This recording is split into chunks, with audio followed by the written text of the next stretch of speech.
Many English learners understand the word out, but feel unsure when to use out of. They sometimes say, "He went out the room," which sounds incorrect in natural English.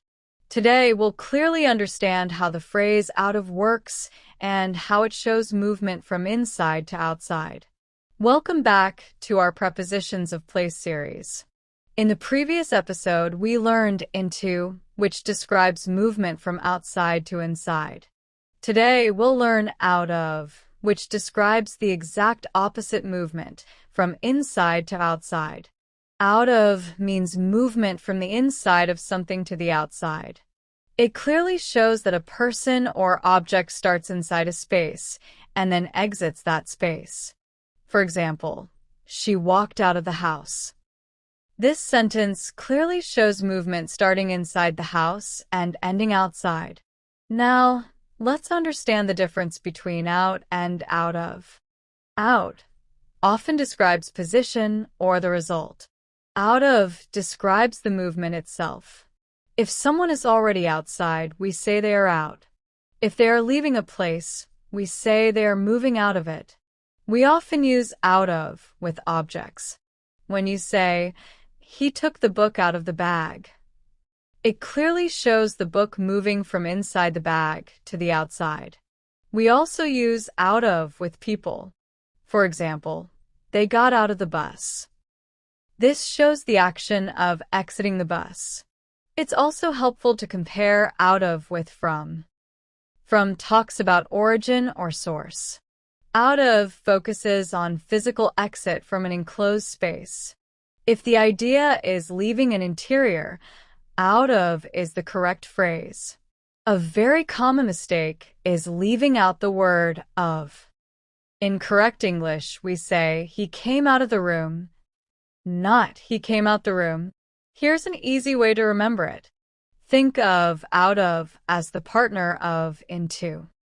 If into takes you inside, out of brings you back outside.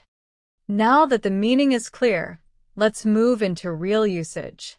We'll go through 10 everyday sentence examples. As you listen, notice how movement from inside to outside is always present.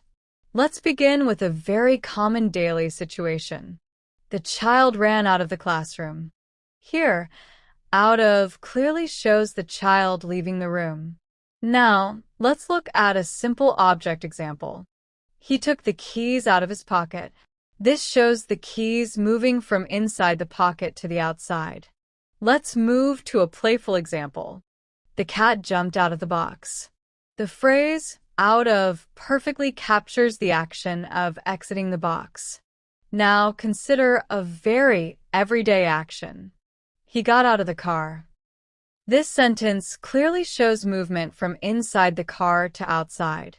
Let's shift to a natural movement example. Water flowed out of the pipe. Here, out of shows both direction and exit point. Now, let's look at a school-related example. The students walked out of the school.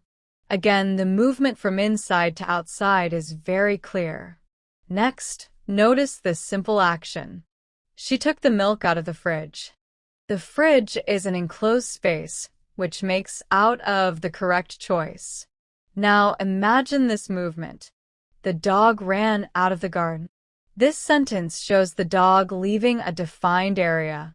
Now, let's move beyond physical movement. He is out of energy.